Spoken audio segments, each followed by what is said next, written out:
Assalamualaikum warahmatullahi wabarakatuh. Salam sejahtera bagi kita semua. Yang terhormat Bapak Amirullah Setiahardi selaku dosen pembimbing saya dalam pengerjaan skripsi, dan yang terhormat Bapak Ibu dosen penguji.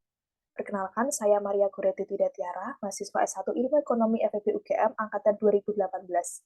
Pada kesempatan kali ini, saya akan mempresentasikan skripsi saya dengan judul Pengaruh Paparan Polusi Udara PM2,5 selama masa kehamilan terhadap kemampuan kognitif. Berikut ini adalah outline dari presentasi yang akan saya sampaikan dalam beberapa menit ke depan. Penelitian ini dilatar belakangi oleh masalah polusi udara yang saat ini sedang dihadapi oleh masyarakat dunia. WHO menyebutkan bahwa hampir semua populasi global menghirup udara yang mengandung polutan tinggi melebihi batas pedoman WHO. WHO bahkan menyatakan bahwa polusi udara merupakan environmental health threat terbesar di dunia. WHO mengestimasi paparan terhadap polusi udara menyebabkan kematian sekitar 7 juta orang di seluruh dunia setiap tahunnya.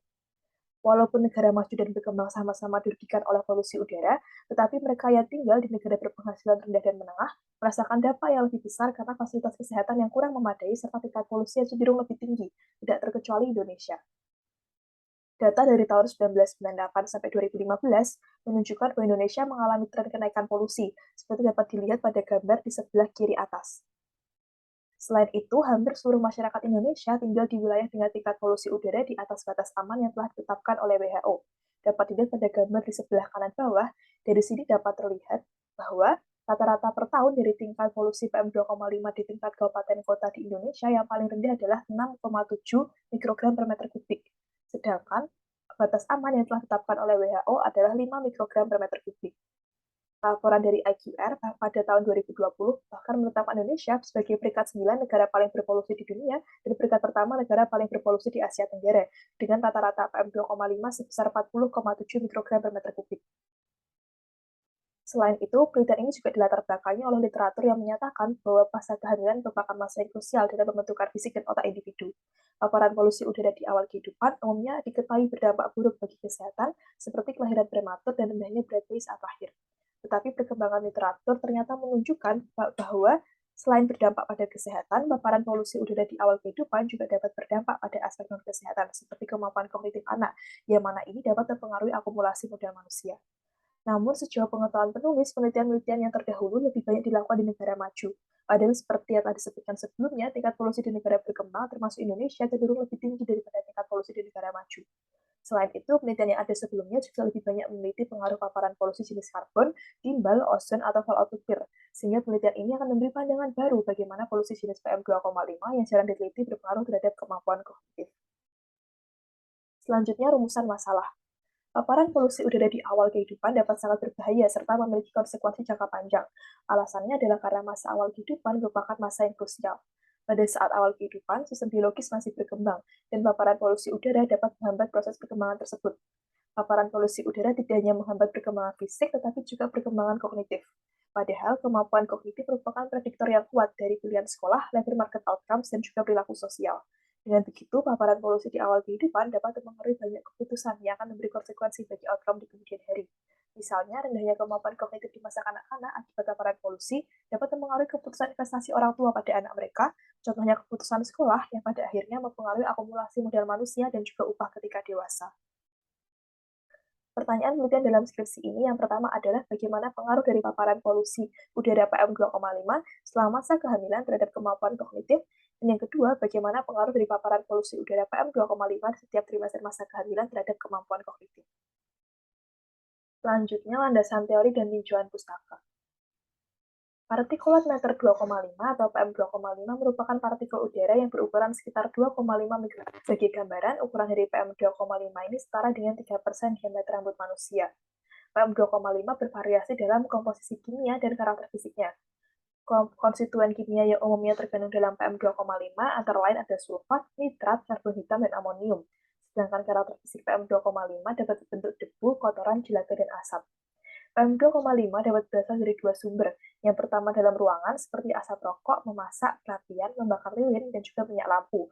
Dan dari luar ruangan, seperti asap kendaraan bermotor, pembakaran kayu, minyak, batu bara, kebakaran hutan, dan asap dari industri. PM2,5 ini dianggap partikel yang paling berbahaya bagi manusia karena prevalensinya dan risikonya terhadap kesehatan. Ukurannya yang sangat kecil ini memungkinkan partikel yang masuk ke dalam aliran darah saat terhirup dan berpotensi menyebabkan efek kesehatan seperti asma, kanker paru-paru, infeksi saluran pernafasan akut, stroke, dan juga penyakit jantung. Berikutnya landasan teori dari kemampuan kognitif. Kemampuan kognitif adalah kemampuan yang melibatkan penalaran, pemecahan masalah, perencanaan, pemikiran abstrak, pemahaman ide yang kompleks, dan juga proses belajar dari pengalaman. Kemampuan kognitif dianggap sebagai prediktor terbaik dari capaian pendidikan, performa kerja, dan labor market outcomes. Kemampuan kognitif dapat dipengaruhi oleh berbagai faktor, seperti lingkungan tempat tinggal, gen, kesehatan, serta faktor sosial ekonomi. Ada berbagai cara untuk mengukur kemampuan kognitif. Dalam penelitian ini, kemampuan kognitif diukur melalui Raven's Progressive Matrix atau RPM dan skor matematika. RPM ini merupakan tes nonverbal yang digunakan untuk mengukur kecerdasan manusia secara umum dan penalaran abstrak, atau dapat dikatakan RPM merupakan estimasi nonverbal dari fluid intelligence. Setiap pertanyaan dalam tes RPM terdiri dari desain geometris visual dengan bagian yang hilang. Individu yang mengikuti tes diminta untuk mengisi bagian yang hilang dengan memilih dari opsi pilihan ganda, seperti ditunjukkan pada gambar di sebelah kanan bawah. Ini adalah contoh soal RPM yang diambil dari IFLS 5. Tes matematika yang digunakan dalam penelitian ini juga berasosiasi dengan kemampuan kognitif. Secara khusus, matematika ini berhubungan dengan spatial memory, working memory, sequential processing, dan juga selective attention dan problem solving. Selanjutnya, landasan teori dari fetal origin hypothesis.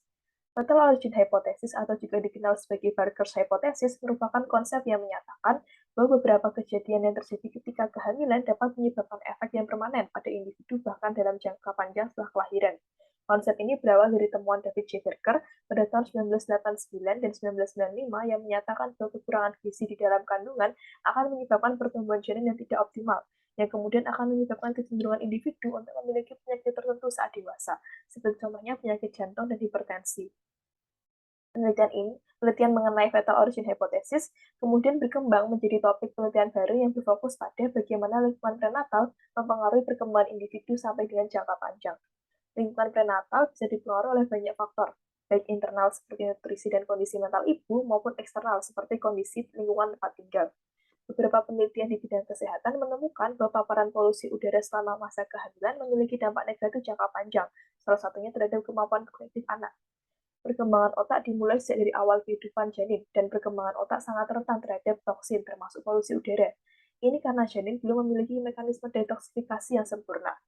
Beberapa penelitian menemukan bahwa paparan polusi udara menyebabkan korteks yang lebih tipis pada beberapa bagian otak, dan juga ditemukan pengurangan yang substansial pada white matter otak.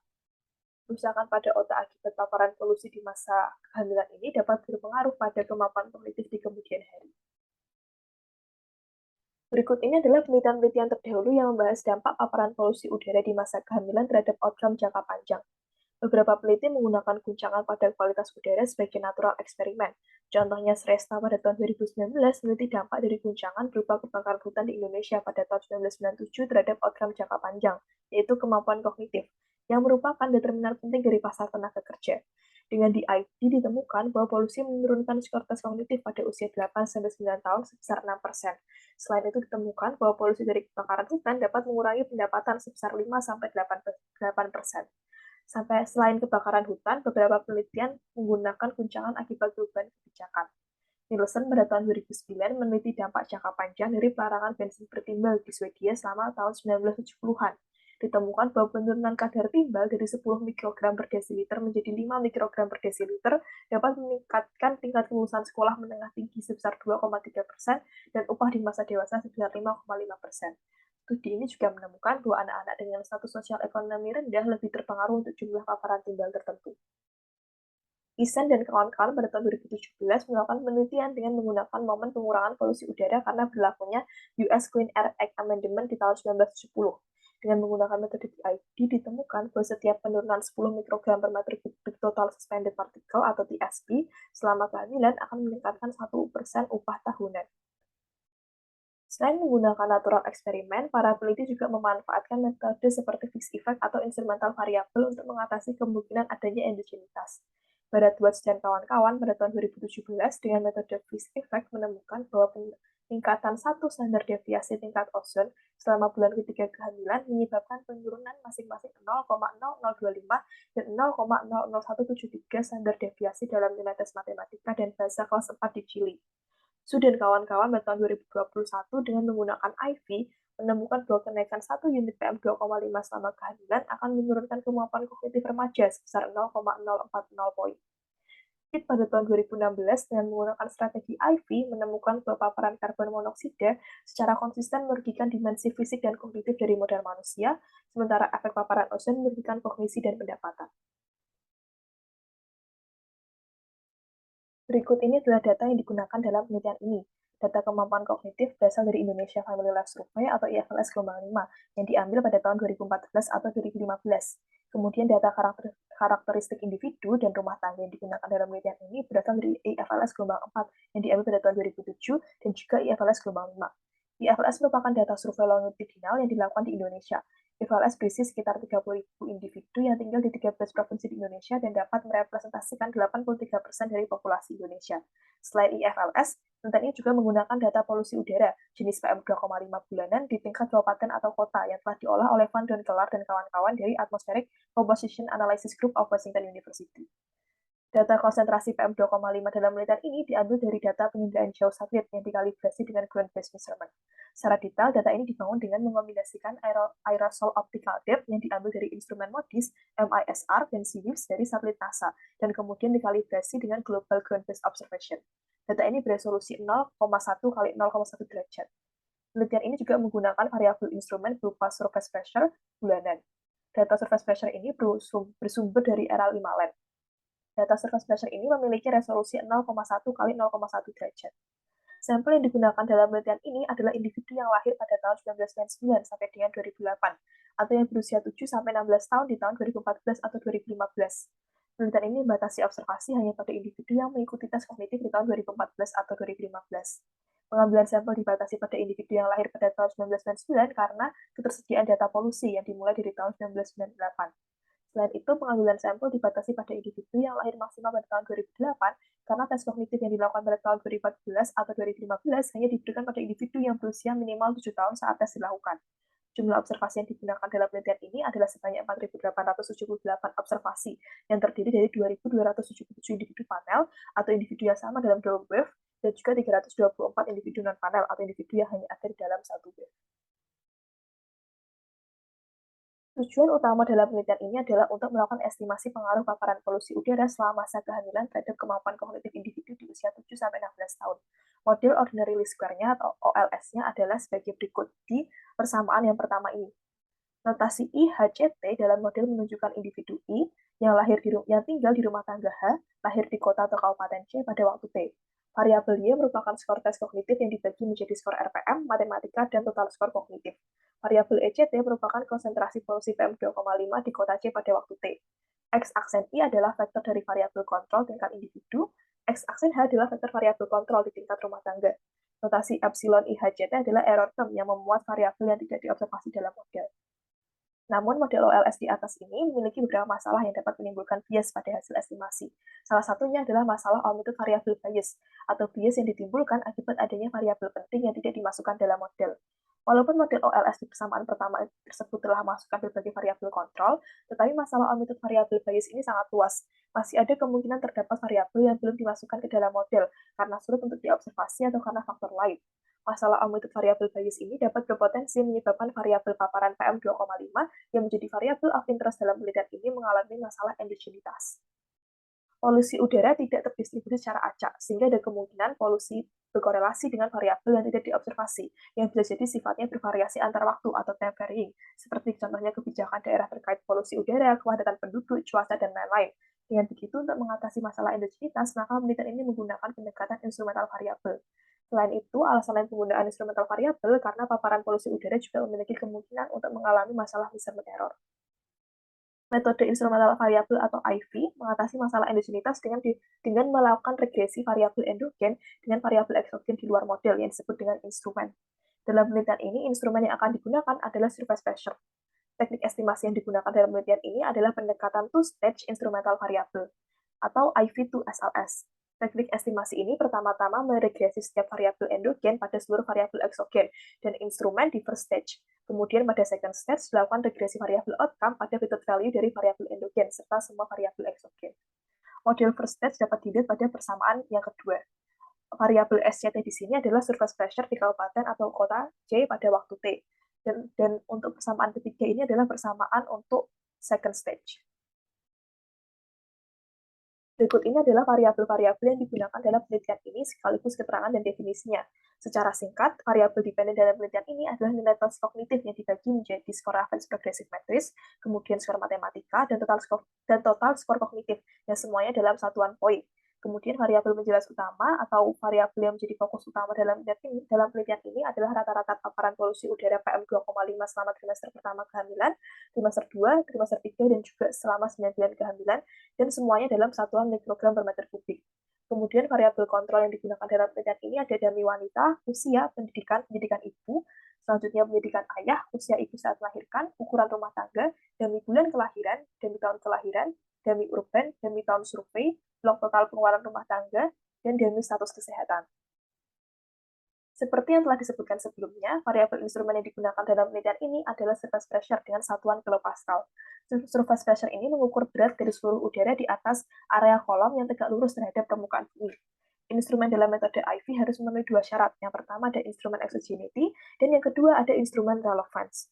Instrumen exogenity ini berarti bahwa variabel instrumen yang dipilih harus exogen atau tidak berkorelasi dengan error term.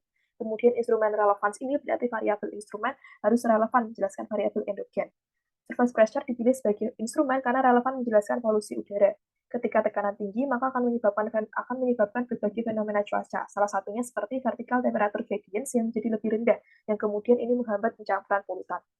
Selain itu, sulit menemukan mekanisme bagaimana surface pressure mempengaruhi kemampuan kognitif selain melalui polusi udara.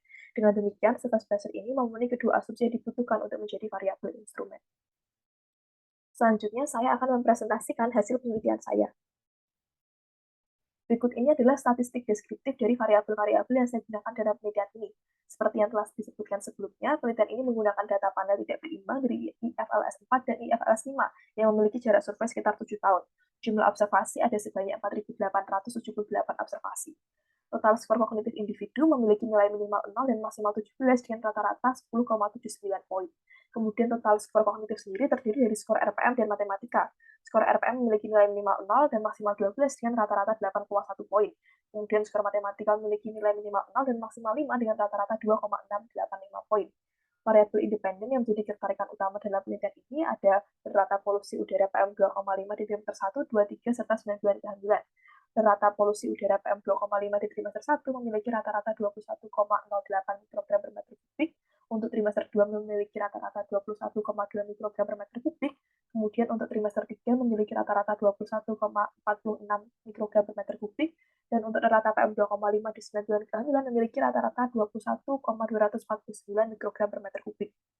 Kemudian variabel instrumen rata SP di trimester pertama memiliki rata-rata 98,108 kilopascal, untuk SP pada trimester kedua memiliki rata-rata 98,1 kilopascal, untuk SP pada trimester 3 memiliki rata-rata 98,09 kilopascal, dan rata SP pada 9 bulan kehamilan memiliki rata-rata 98,102 kilopascal. Seperti yang telah saya sebutkan pada bagian metode penelitian, dalam melakukan IV, pertama-tama saya perlu melakukan regresi first stage.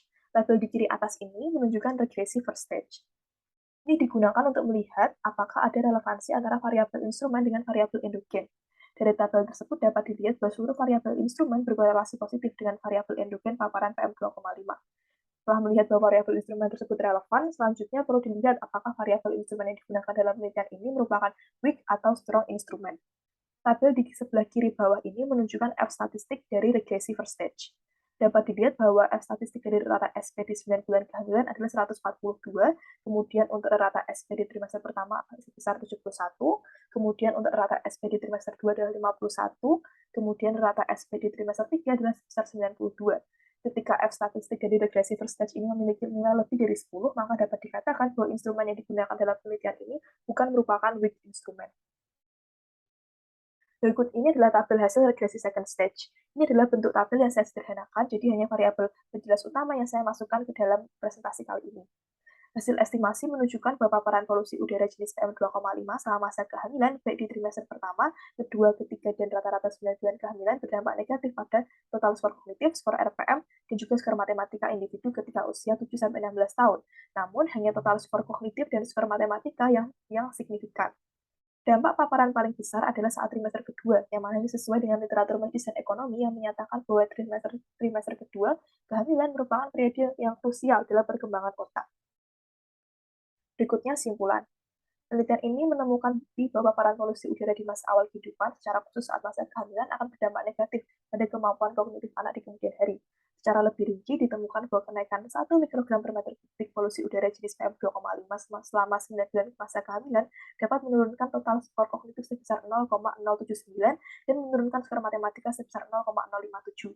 Kemudian ditemukan bahwa kenaikan 1 mikrogram per meter kubik polusi udara jenis PM2,5 selama trimester pertama dapat menurunkan total skor kognitif sebesar 0,084 dan menurunkan skor matematika sebesar 0,061. Selain itu, ditemukan bahwa kenaikan 1 mikrogram per meter kubik polusi udara jenis PM2,5 pada trimester kedua dapat menurunkan total skor kognitif sebesar 0,095 dan skor matematika sebesar 0,067. Kenaikan 1 mikrogram per meter kubik polusi udara jenis PM2,5 pada trimester ketiga dapat menurunkan total skor kognitif sebesar 0,063 dan menurunkan skor matematika sebesar 0,045. Padahal, seperti yang telah disebutkan sebelumnya, kemampuan kognitif merupakan salah satu aspek yang mempengaruhi akumulasi modal manusia, karena pengaruhnya terhadap keputusan dalam bersekolah dan akhirnya berdampak pada akumulasi modal manusia dan pendapatan saat dewasa. Penelitian ini memberikan bukti tambahan pada literatur yang sudah ada bahwa polusi tidak hanya berdampak pada kesehatan, tetapi juga berdampak pada aspek kesehatan. Namun selama ini biaya dari polusi terhadap aspek dan kesehatan jarang diperhitungkan, sehingga penelitian ini menyoroti pentingnya bagi masyarakat dan pengambil kebijakan untuk mempertimbangkan dampak dari polusi udara tidak hanya pada kesehatan manusia, tetapi juga pada aspek lain, salah satunya kemampuan kognitif yang merupakan salah satu unsur dari model manusia. Penelitian ini masih memiliki beberapa keterbatasan yang bisa diperbaiki untuk menyempurnakan penelitian ini. Yang pertama, penelitian ini mengasumsikan lokasi kelahiran sama dengan lokasi selama masa kehamilan, karena keterbatasan data. Penelitian selanjutnya diharapkan dapat menggunakan data yang lebih lengkap dan akurat mengenai lokasi individu selama masa kehamilan agar mendapatkan hasil estimasi yang lebih tepat. Kemudian polusi udara juga dipengaruhi oleh keadaan cuaca seperti temperatur dan curah hujan. Penelitian selanjutnya diharapkan dapat melengkapi estimasi dengan mengontrol variabel cuaca agar mendapatkan hasil estimasi yang lebih baik. Ketiga, penelitian ini hanya melihat pengaruh paparan polusi terhadap kemampuan kognitif. Penelitian selanjutnya dapat memperhitungkan efek polusi terhadap outcome lain yang lebih luas seperti capaian pendidikan dan upah. Yang keempat, perkembangan otak di masa kehamilan juga dapat dipengaruhi oleh kondisi kesehatan ibu saat kehamilan. Namun, karena keterbatasan data, penelitian ini tidak dapat memasukkan faktor tersebut. Oleh karena itu, penelitian selanjutnya diharapkan dapat memasukkan faktor kesehatan ibu selama masa kehamilan ke dalam model. Berikut ini adalah beberapa implikasi kebijakan dari penelitian ini. Pertama, pemerintah diharapkan melakukan upaya pengurangan polusi udara dengan lebih baik. Salah satu sumber utama polusi udara adalah pembakaran bahan bakar fosil seperti batu bara dan minyak bumi. Untuk itu, pemerintah diharapkan dapat mengupayakan peningkatan produksi dan distribusi energi terbarukan yang minim polusi. Penelitian ini juga dapat menjadi pertimbangan Kementerian Lingkungan Hidup dan Kehutanan atau KLHK untuk menambah Air Quality Monitoring Station atau IQMS di seluruh Indonesia. IQMS adalah sistem pemantauan kualitas udara ambien. IQMS ini kemudian akan menghasilkan informasi Indeks Standar Pencemaran Udara atau ISPU. Saat ini Indonesia baru memiliki IQMS di 26 kota. Selain itu, pemerintah diharapkan dapat menetapkan baku mutu udara ambien yang lebih ketat yang harus dipenuhi oleh semua daerah. Seperti yang telah disebutkan sebelumnya, Indonesia pada saat ini menetapkan baku mutu udara ambien untuk PM2,5 yang masih jauh di bawah saran WHO, yaitu sebesar 65 mikrogram per meter kubik, yang mana ini sekitar 4 kali lipat dari batas aman paparan PM2,5 selama 24 jam yang telah ditetapkan oleh WHO, yaitu sebesar 15 mikrogram per meter kubik. Selain itu, baku mutu udara ambien yang ditetapkan oleh Indonesia untuk rata-rata PM2,5 selama 1 tahun adalah 15 mikrogram per meter kubik, yang ini 3 kali lipat lebih besar dari yang ditetapkan oleh WHO, yaitu 5 mikrogram per meter kubik. Pemerintah diharapkan juga dapat memperbaiki kategori ISPU agar lebih sesuai dengan saran WHO. ISPU sendiri merupakan indeks yang menggambarkan kualitas udara ambien di lokasi tertentu yang didasarkan pada dampak terhadap kesehatan manusia, nilai estetik, dan makhluk hidup lainnya. KLHK membagi ISPU untuk polutan PM2,5 ke dalam beberapa kategori yang dapat dilihat pada slide sebelah sini. Apabila dibandingkan dengan batas aman polusi PM2,5 dari WHO, kategori sedang yang ditetapkan oleh ISPU KLHK bahkan sudah melebihi batas aman dari WHO. Demikian presentasi ini saya sampaikan. Akhir kata terima kasih atas perhatiannya dan mohon maaf bila ada hal yang kurang berkenan dalam presentasi ini. Wassalamualaikum warahmatullahi wabarakatuh.